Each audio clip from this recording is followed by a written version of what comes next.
Shalom teman-teman semua, perkenalkan nama saya Morseta Janahoti dengan NIM 1000-2022-3414 dari kelas gabungan 2 kelas agama Kristen. Di video kali ini saya akan memberikan renungan singkat serta juga apa yang bisa diimplementasikan dalam kehidupan saya sehari-hari dari renungan 8 minggu selama bergereja di gereja Minggu Oikumene. Minggu pertama yaitu pada tanggal 21 September 2025 dengan tema One Body in Christ oleh Ibu Pendeta Marieta Simanjuntak dengan ayat Alkitab dari Efesus 4 ayat 1-6, di mana renungan khotbahnya yaitu mengenai karya keselamatan. Kalau karya keselamatan itu tidak ada, maka agama pun tidak ada. Keselamatanlah yang membuat kita menjadi satu. Kita diselamatkan murni karena anugerah dan bukan karena perbuatan kita. Poin-poin nats yaitu dari ayat 1 pada Efesus 4 itu menceritakan dimana kita harus hidup sesuai dengan panggilan kita. Untuk ayat yang kedua yaitu sikap hati kita, dan ayat ketiga yaitu dimana usaha untuk memelihara kesatuan, dimana walaupun kita semua berdatang dari perbedaan, dari gereja yang berbeda-beda, tapi kalau emang mengenai perbedaan dari awal aja Tuhan udah menciptakan kita itu sebenarnya beda-beda, dan kita itu ingin terjadi suatu perubahan. Kenapa perubahan itu susah? Karena kita tuh selalu berharap untuk orang lain yang melakukan perubahan itu. Kita tidak punya inisiatif untuk melakukan perubahan. Maka dari itu penting untuk kita melakukan perubahan itu terlebih dahulu. Kemudian lanjut untuk ayat 4 sampai ayat 6, di mana ini adalah ayat dasar-dasar kesatuan.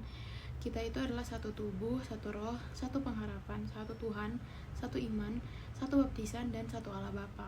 Oikumene sendiri itu berasal dari kata oikumene yang diambil dari oikos yang artinya rumah dan nomos yang artinya satu, yang berarti itu kita satu rumah. Kesatuan itu bukan keseragaman, yang dimana dengan tujuan itu bukan untuk membentuk gereja baru, tapi jadi saksi Kristus di dunia yang terpecah-pecah. Dasar Alkitabnya tersendiri itu ada di Yohanes 17 ayat 21 dan 1 Korintus 12 ayat 17 sampai 27. Nah, apa yang bisa kita ambil dari ibadah ini untuk kita terapkan di kehidupan kita, yaitu melatih kerendahan hati kita dan menjadi orang yang membangun komunikasi dengan penuh kasih serta mau untuk mencari persamaan di dalam Kristus. Yang terpenting adalah kita sebagai saksi bagi dunia, di mana kesatuan kitalah yang menjadi bentuk saksi itu. Kemudian minggu ketiga ibadah Oikumene yaitu tanggal 5 Oktober 2025 dengan tema Walking in God's Plan dengan pendeta Linsen Perlindungan Sitompul dengan ayat Alkitab dari Yeremia 29 ayat 11, di mana renungan khotbahnya pada saat itu Pak Pendeta menjelaskan bahwa kitab Yeremia ini ditulis oleh Nabi Yeremia di tahun 6300 sebelum Masehi sampai 5800 Masehi oleh juru tulis Baruk, dan terkait nubuat kehancuran Yerusalem dan juga bait suci, dimana meskipun bangsa Israel dihukum dan dibuang karena ketidaktaatan mereka, ada janji kasih dan kesetiaan Tuhan yang akan memulihkan mereka dan mengembalikan bangsa Israel ke tanah perjanjian. Rencana Tuhan tidak pernah mendatangkan kecelakaan, walau bagi orang-orang itu adalah rancangan kejahatan. Lalu kenapa banyak hal terjadi itu tidak berjalan dengan mulus? Karena rancangan Tuhan itu bukan berjanji untuk kita terus berjalan dan jalannya mulus, tapi kita berjalan melewati pada itu dengan damai sejahtera, dengan hari depan yang penuh harapan. Hal itu terdapat dalam Ibrani 12 ayat 5-6 dan juga Amsal 23 ayat 18. Nah, kita bertanya-tanya bagaimana cara kita bisa berjalan dalam rencana Tuhan. Itu yang pertama, dengan berjalan dalam menghadapi kenyataan kesulitan, dimana jangan hanya mengandalkan pikiran kita, tapi hadapi dengan iman kita. Yang kedua, perasaan, dimana berdasarkan 2 Tawari 20 kita membawa semua rasa takut kita dan gelisah kepada Tuhan untuk mencari tuntunan. Rencana Tuhan jadi nyata ketika kita taat meski perasaan belum stabil, karena iman bukan emosi yang membuka jalan bagi karya Tuhan. Yang ketiga yaitu cara berjalan dalam rencana Tuhan, yaitu lewat iman, dimana berdasarkan 2 Korintus 4 ayat 18 kita belajar percaya pada janji dan rencana Tuhan meski belum terlihat secara nyata, karena iman selalu berpegang pada hal yang kekal, bukan pada apa yang berubah-ubah di depan mata. Berjalan bersama Tuhan harus mau diproses seperti pohon, dimana diproses sampai berbuah dan berakar, tidak mudah goyah ketika angin badai datang, dan menjadi berkat buat orang lain. Hal yang bisa diambil untuk dapat dijalankan dalam kehidupan sehari-hari, yaitu ketika kita menghadapi kesulitan, kita harus menghadapi kesulitan itu dengan iman, dimana jangan mengandalkan pikiran kita sendiri, tapi libatkan Tuhan dalam setiap masalah. Kemudian kita bawa setiap perasaan kita kepada Tuhan, dimana saat kita takut atau gelisah, datang pada Tuhan dan taat walaupun hati kita belum stabil. Langkah selanjutnya yang bisa kita lakukan itu adalah lihat pada hal yang tidak kelihatan. Walaupun apa yang kita inginkan tidak terjadi, tapi tetaplah percaya meski hasilnya belum tampak. Tetap berpegang pada janji Tuhan, dimana semuanya akan berjalan dengan baik.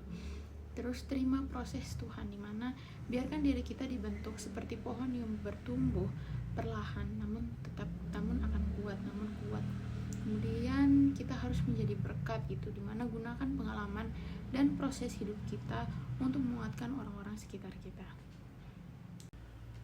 Kemudian ibadah Minggu 4 di gereja saya sendiri, yaitu gereja GBI Mekarwangi, pada tanggal Minggu 12 Oktober 2025 dengan tema Menjadi Garam dan Terang Dunia oleh Pendeta Christopher Santoso, dengan ayat Alkitab Matius 5 ayat 13, dengan renungannya yaitu keindahan Injil terlihat ketika Tuhan memakai orang-orang biasa untuk melakukan perkara luar biasa.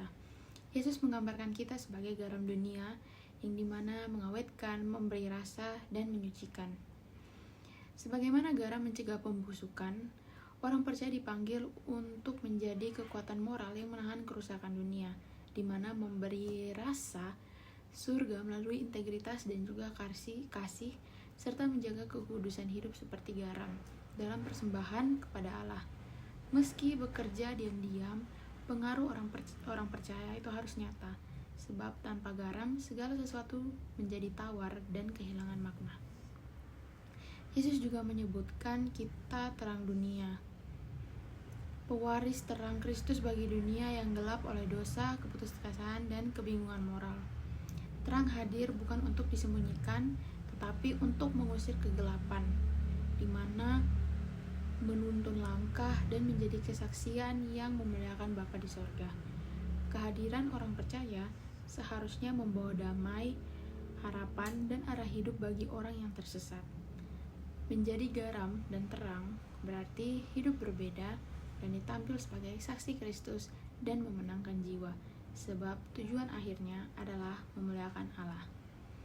Hal yang bisa diambil dari ibadah untuk dalam kehidupan sehari-hari yaitu pertama, kita dapat menahan pembusukan moral, di mana kita menjaga integritas kita dan berani berkata benar meskipun kita sendirian.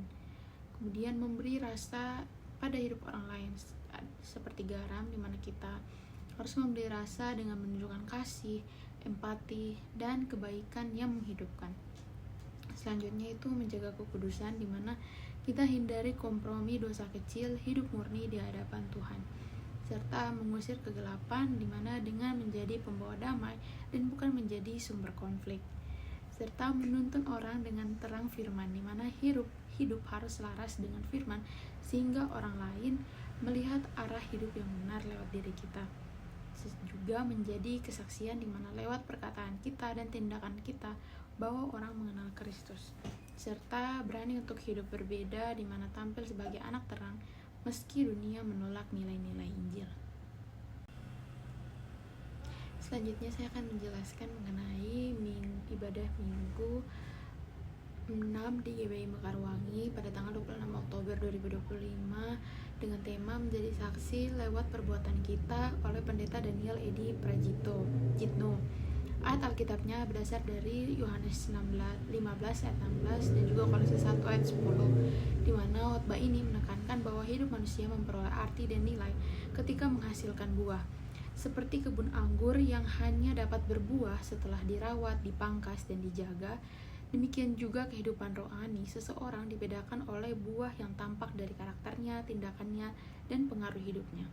Hidup yang tidak menghasilkan buah menjadi kosong, tidak meninggalkan dampak, dan pada akhirnya kehilangan tujuan yang Tuhan rancangkan.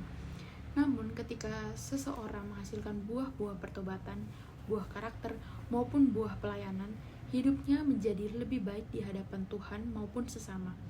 Buah itu menunjukkan bahwa hidupnya bukan hanya dijalani tetapi digunakan untuk membawa kehidupan dan kebaikan bagi orang lain. Buah bukan hanya sebuah hasil, tetapi merupakan kehendak dan kerinduan Tuhan atas setiap orang percaya. Dalam Yohanes 15, Tuhan memilih kita bukan hanya untuk diselamatkan, tetapi untuk berbuah, sehingga kehidupan kita dapat menjadi bukti bahwa Bapa sedang dimuliakan. Buah yang menghasilkan menunjukkan bahwa Tuhan bekerja dan menyertai, karena manusia hanya menanam dan menyiram, namun Tuhanlah yang memberi pertumbuhan.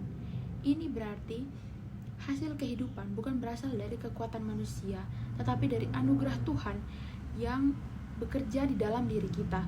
Salah satu buah penting yang ditekankan dalam khotbah ini yaitu buah pekerjaan baik. Melalui tindakan, kasih, pelayanan, dan kebaikan nyata, hidup kita mencerminkan karakter Kristus dan membawa kemuliaan bagi Tuhan. Pekerjaan baik bukan hanya kewajiban moral, tetapi ekspresi iman yang hidup. Khotbah ini juga memperlihatkan bagaimana pelayanan seringkali dimulai dari rasa ketidaksiapan dan ketidakmampuan. Kesaksian tentang pelayanan yang awalnya terasa mustahil justru menjadi dampak besar ketika seseorang memilih untuk taat dan berkata ya kepada Tuhan. Melalui kekuatan kecil, Tuhan menumbuhkan pelayanan yang luas, seperti berdirinya klinik-klinik pelayanan, pertolongan bagi korban bencana, dan dampak sosial lainnya. Perbuatan baik membawa efek bola salju yang dapat kita tabur dalam ketaatan akan kembali dalam bentuk berkat, pertolongan, dan kesempatan yang jauh lebih besar dari yang bisa dibayangkan. Hal ini membuktikan bahwa Tuhan memakai kebaikan kecil untuk menghasilkan sesuatu yang besar. Karena itu, setiap orang percaya dipanggil bukan hanya untuk percaya dan menerima keselamatan, tetapi juga meresponi panggilan, melayani, dan menolong, menunjukkan kasih kepada mereka yang membutuhkan. Kesempatan berbuat baik tidak selalu datang dua kali, sehingga setiap momen menjadi peluang untuk memuliakan Tuhan melalui hidup yang berbuah. Hal yang bisa diambil dari renungan ini untuk diaplikasikan dalam kehidupan kita sehari-hari yaitu 1. Menghasilkan buah melalui tindakan nyata, di mana hidup harus menunjukkan perubahan, integritas, dan tindakan baik. 2. Gunakan kesempatan berbuat baik selagi ada waktu, di mana kesempatan membantu dan melayani tidak selalu datang kembali, maka setiap ada waktu, gunakanlah dan pakailah itu sebagai kesempatan untuk berbuat baik. Lalu, melayani walaupun merasa tidak mampu, di mana ketaatan membuka jalan bagi Tuhan untuk bekerja dan menghasilkan dampak yang lebih besar. Ibadah selanjutnya yaitu pada Minggu 7 pada HUT PMK PKS, di mana itu pada tanggal 13 November 2025 dengan tema By Christ, Through Christ, For Christ, di mana oleh Ibu Pendeta Maria Eta Simanjuntak dari ayat Alkitab Mazmur 52 ayat 8, di mana Mazmur 52 ayat 8 ini menggambarkan hidup orang percaya itu seperti pohon zaitun yang menghijau di rumah Allah, kokoh, berakar, dan terus berbuah. Kehidupan seperti itu hanya mungkin terjadi by Christ, karena keberadaan dan identitas kita ditopang oleh karya Kristus, bukan oleh kekuatan kita sendiri. Kita ditanam dan dijaga oleh kasih setia Tuhan yang kekal. Kita juga bertumbuh through Christ, sebab segala proses pembentukan, ketekunan, dan perubahan hidup hanya terjadi melalui Kristus yang bekerja di dalam kita. Ia yang memberi kekuatan saat kita lemah, hikmat saat kita bingung, dan anugerah saat kita gagal. Dan akhirnya, seluruh hidup ini adalah for Christ, karena apapun yang kita hasilkan, pelayanan, karakter, pekerjaan, dan buah kehidupan. Semuanya ditunjukkan untuk memuliakan Tuhan. Kolose 3 ayat 23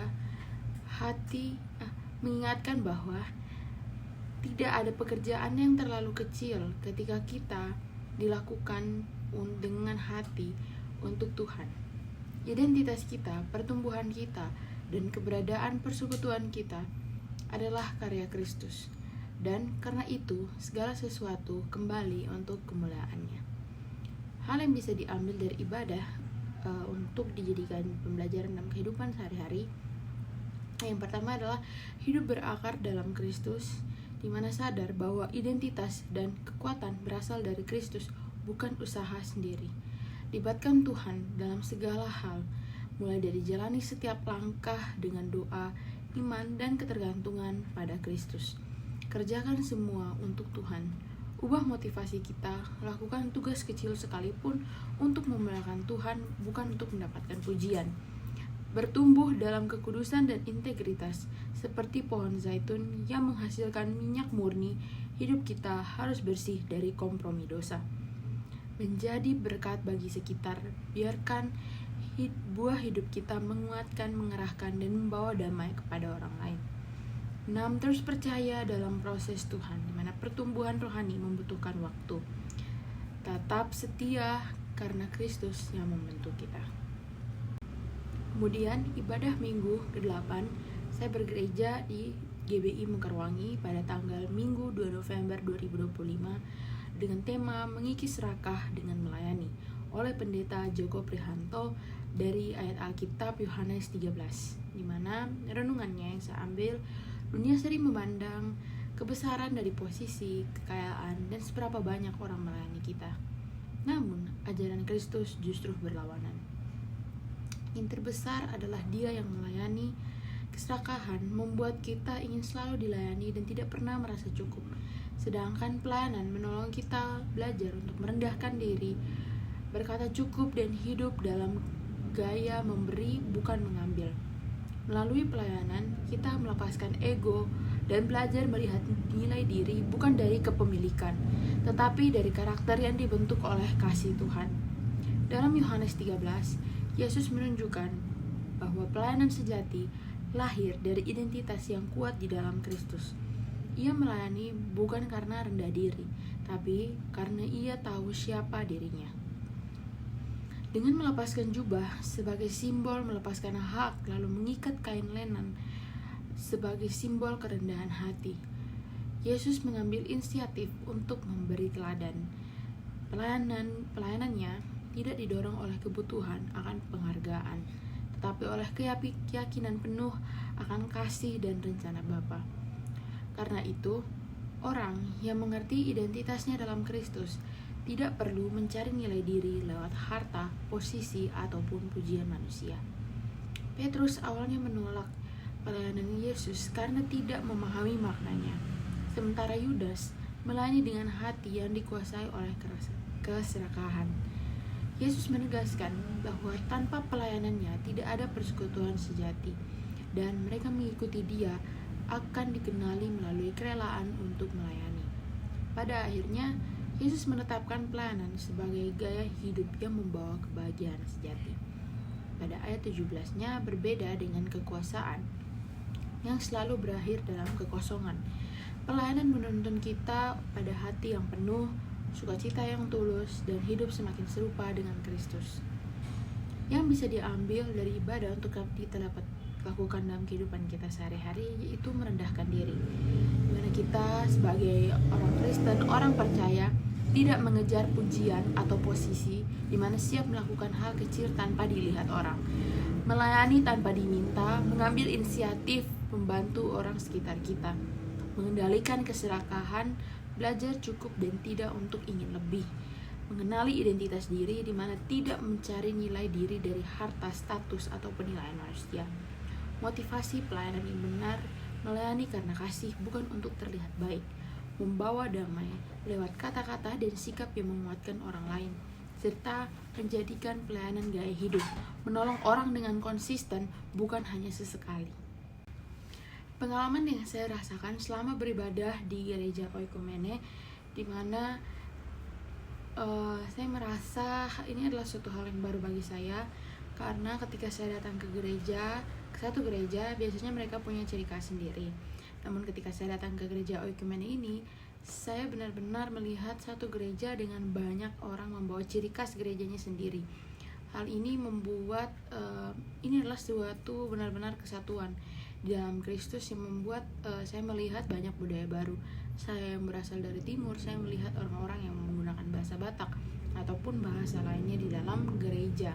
Hal ini membuat saya benar-benar melihat hal baru dan benar-benar melihat bahwa inilah kesatuan Kristus yang membuat saya harus belajar lebih banyak, harus melihat bagaimana Yesus bekerja. Ternyata bukan hanya di satu tempat saja atau satu ciri khas saja, tapi dimanapun kita berada Yesus itu bekerja. Dan walaupun kita berada dari berasal dari gereja-gereja yang berbeda, persekutuan ini akan tetap bisa jalan, dimana mereka mau untuk menurunkan ego mereka untuk menerapkan komunikasi yang penuh kasih dan agar persekutuan Oikumene ini berjalan dengan lancar. Sekian penjelasan dari saya. Terima kasih. Tuhan Yesus memberkati.